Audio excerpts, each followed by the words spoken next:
menanggapi. Gimana tuh Pak? Ya betul, memang. Tapi kan kewaspadaan itu tetap harus ada ya, kewaspadaan. Apakah kita betul-betul menabrak? Tentunya kalau orang menabrak atau ditabrak itu pasti terasa kan. Ya. Ya kadang-kadang orang hanya panik.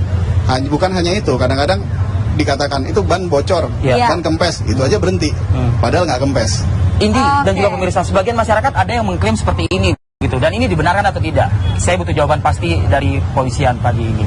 Bila mana Anda tidak mengenal seseorang yang mungkin mulai mengintimidasi Anda di jalan raya, tabrak saja orang tersebut.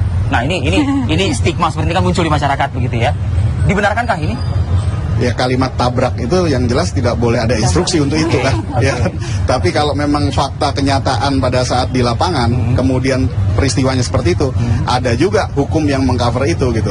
Ya kan nanti kita bisa lihat bagaimana konstruksi hukumnya tentang Karena itu. kalau memberikan celah sedikit saja kepada pelaku ya tentu akan berakibat seperti ini, seperti itu gitu kan ibaratnya. Jadi masyarakat banyak yang muncul di stigma di masyarakat demikian gitu.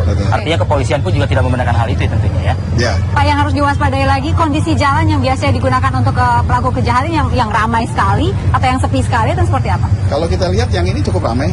Lenteng Agung itu termasuk yang rawan? Dikatakan rawan tidak, tapi ramai. Oke. Ya. Baik, saya terakhir mungkin ke ZM lagi. ZM, kalau kita boleh melihat, dan tadi sudah dijelaskan oleh Pak Kapolres ya, ini kan mempepet di tengah jalan seperti itu. Ini direncanakan juga aksi-aksi seperti ini. Ya, berdasarkan apa sih gitu sampai punya pikiran memberhentikan dulu, lalu ada celah sedikit langsung melakukan aksi yang seperti diketahui oleh publik, masuk dengan cara paksa itu. Itu belajar dari mana? Tahu dari mana? Lihat internet Pak. Internet? Iya. Anda sering browsing di internet begitu? Kadang-kadang Pak. Apa yang Anda lihat di internet? Cuma sepintas-pintas doang Pak. Apa yang dilihat di internet? Idenya. Iya Pak. YouTube. Iya Pak. Baik. Dan itu membuat Anda terinspirasi untuk melakukan hal tersebut. Iya Pak. Pak Kapolres, sepertinya kejahatan juga sudah mulai mengikuti tren dan zaman ya, bahkan teknologi begitu. Ada catatan terkait hal ini? Ya memang beriring ya perkembangan kejahatan, motifnya. Begitu terbukanya modusnya. YouTube tersebut begitu maksudnya. Ya karena memang semua juga bisa dilihat di sana kan. Baik Pak, ini terakhir mungkin dari 5 ini ada yang sudah pernah berurusan dengan pihak kepolisian? Ada satu catatan yang memang sudah pernah berurusan Kurang dengan, lebih memang seperti ini untuk kasus penculikan atau beda lagi? Bukan, pencurian. Pencurian. Oke. Berapa tentunya, tahun Pak? Mungkin? Ancaman mungkin ini? Ancamannya ini pasalnya 328 KUHP, ancamannya 12 tahun. Oke. 12 tahun. Tentunya juga mereka yang sudah pernah berurusan dengan hukum juga akan menjadi lebih berat begitu. Ya ada ada kriteria lain tentang itu. Baik. Pak Kapolres Metro Jakarta Selatan, Pak Wahyu Rinda, terima kasih dan juga jajaran serta hadirnya tersangka di sini memberikan statement gitu ya kepada publik. Baik, kita jeda dulu sebentar ya. Kami akan kembali saat lagi dengan topik lain.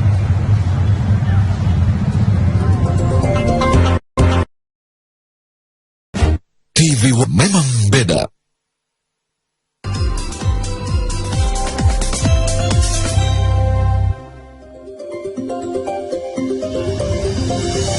Ya, menyambung informasi yang terputus tadi ya, langsung ke Budi Zulkifli kembali di Makassar, Sulawesi Selatan. Budi, ada penjelasan terkait dengan ini model proyek nasional atau proyek lokal provinsi Sulawesi Selatan, Budi? Iya, proyek yang disebut-sebut menjadi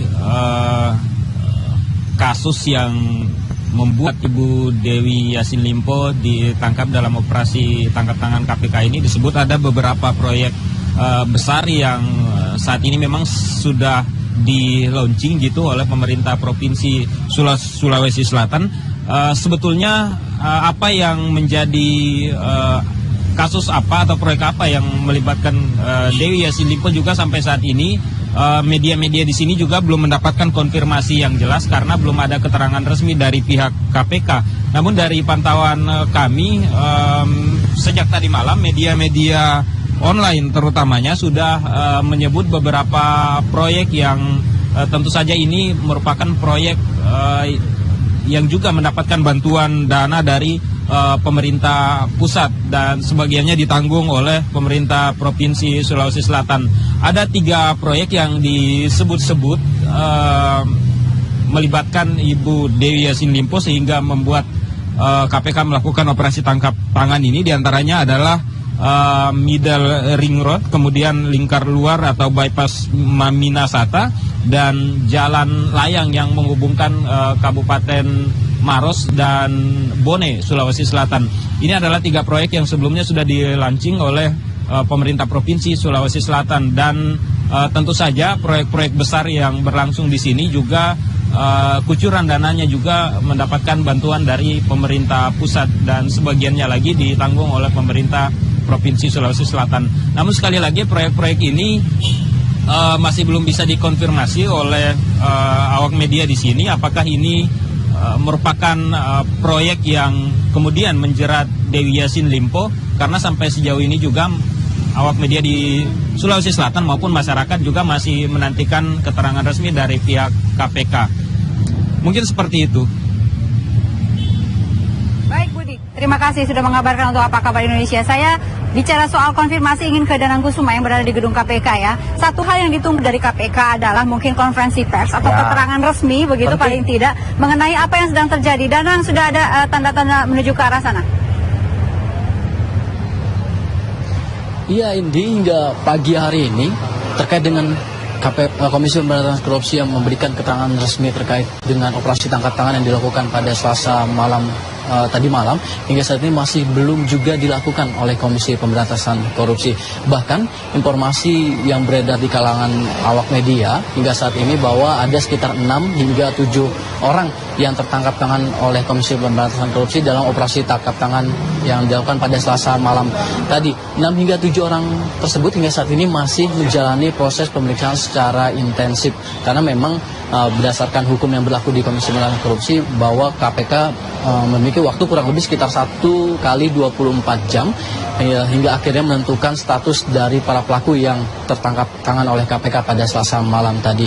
Selain itu, informasi yang beredar di kalangan awak media di sini bahwa salah seorang yang tertangkap oleh tim dari KPK merupakan anggota DPR RI dari Komisi 7 yang juga merupakan anggota fraksi Partai Hanura dengan inisial DYL. DYL ini ditangkap di sebuah lokasi di wilayah Jakarta yang diduga hendak melakukan transaksi suap dengan pihak swasta terkait dengan mega proyek yang berada di daerah pemilihannya, yakni di wilayah Sulawesi Selatan. Hingga saat ini Komisi Pemberantasan Korupsi sekali lagi masih belum memberikan keterangan resmi terkait dengan kegiatan operasi tangkap tangan yang dilakukan pada Selasa malam tadi. Informasi terbaru bahwa tadi malam sekitar pukul 12:30 malam tadi ada 5 orang yang mengaku sebagai kerabat dan juga kolega dari salah satu orang yang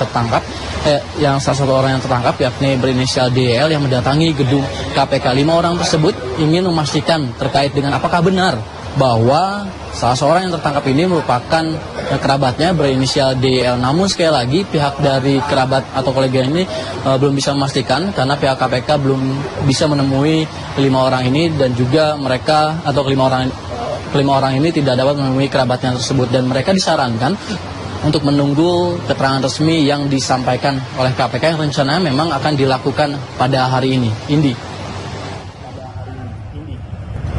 Baik Danang, biasanya KPK itu seringkali melakukan konferensi pers langsung begitu ya, setelah ada penangkapan begitu ya, seringkali seperti itu, tapi entah mengapa untuk yang kali ini agak berbeda, bahkan tidak ada satupun yang bisa dikonfirmasi begitu ya. Iya, ya mungkin pertanyaan sedikit saja mungkin ke Danang. Intinya 6 orang yang diduga ya, 1 diantaranya anggota DPR itu masih ada di dalam, Danang, masih menjalani pemeriksaan, artinya belum keluar atau bergerak dari gedung KPK, keluar begitu ya. Iya, betul sekali Rivi, bahwa 6 orang yang diperiksa atau para pelaku yang tertangkap tangan oleh KPK ini hingga saat ini masih menjalani pemeriksaan secara intensif. Kurang lebih sekitar 11 jam dari mereka tiba di gedung KPK untuk melakukan pemeriksaan lebih lanjut, karena memang KPK memiliki waktu 1 kali 24 jam untuk bisa nantinya menetapkan status bagi para pelaku dalam operasi tangkap tangan tersebut. Kami pun awak media masih menunggu terkait dengan keterangan resmi yang akan disampaikan KPK yang rencananya akan dilaksanakan pada hari ini, Vivi. Baik, Danang Kusuma ya, langsung dari gedung KPK Jakarta, dan sebelumnya juga ada Budi Zulkifli dari Makassar, Sulawesi Selatan. gamblang ya informasi yang beredar di media cetak maupun juga dari gedung KPK bahwa kondisinya seperti itu. Ada upaya untuk yang ditudingkan yang berbau-bau dengan dana atau anggaran daerah dan juga pusat seperti itu. Tinggal ditunggu saja keterangan resmi dari KPK-nya hari ini mungkin ya. Hari ini. Baik. Ada hal lain yang masih menjadi perhatian masyarakat. Kemarin 365 hari Jokowi JK ya. Dan survei terus berlanjut. Ya. Ada lagi yang mengeluarkan survei ya, Via? Ya itu ibaratnya kado lah di 1 tahunnya pemerintahan. Kado. Kan, kado. Okay. Kalau kadonya enak sih lumayan. Ini kadonya enak kan? Kita lihat nanti yuk. Namanya kado tuh biasanya bikin senang kok. Bagus. Iya kan, bagus dan itu membuat senang biasanya. Tapi ya, apakah ini akan senang gitu? Kabarnya sih ada istilah, ada kalimatnya gini, kurang puas, tidak puas, gitu ya kabarnya. Kurang puas sama tidak puas beda-beda Ya, tipis itu kita tanyakan sampai melakukan survei ya. Ada narasumber yang sudah hadir sini, Mas Hanta Yuda dan juga Bang Andres Parera yang akan kita diskusikan soal ini. Sesaat lagi.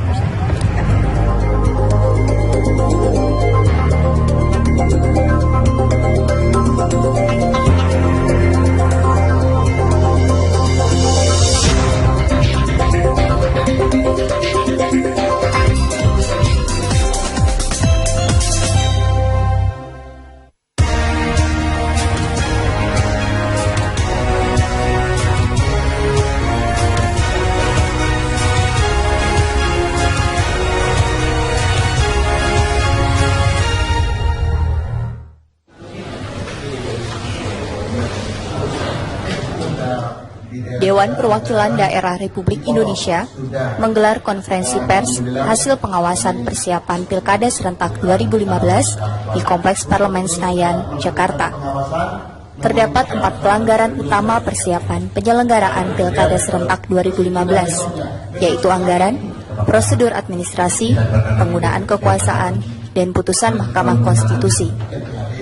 Ketua Badan Pengawas Pemilu, Muhammad, mengatakan peraturan yang ada bisa menjadi celah pelanggaran. Sekarang ini kualitas dan modus pelanggaran itu lebih kreatif nih para peserta pemilu ini. Misalnya dari segi praktek politik uang. Karena KPU membenarkan adanya pemberian souvenir sampai pembatasan 25.000, saya melihat itu ada celah digunakan oleh pasangan calon dan timnya untuk mungkin menggoda integritas para pemilih, ya. Nah, saya berharap ini tidak menjadi celah masuk untuk melakukan praktek-praktek politik uang. Faruk Muhammad, Wakil Ketua DPD RI, mengatakan ditemukan sejumlah pelanggaran dalam persiapan Pilkada Serentak 2015. Nah, misalnya soal anggaran tadi kan, nah, ternyata begitu sudah oke semua, sudah tanda tangan NPHD pun masih saja ada teknik politik yang menggunakan anggaran untuk mencoba mengurangi peluang lawan politik. Itu terjadi begitu. DPD RI akan terus menindaklanjuti pengawasan pelaksanaan Pilkada Serentak 2015. Tim Liputan, Kabar Senator. Kita terlahir untuk bergerak, bukan untuk diam, tapi untuk bergerak melakukan apa yang kita suka. Untuk berdansa diiringi lagu favorit, untuk bermain dengan orang-orang tersayang,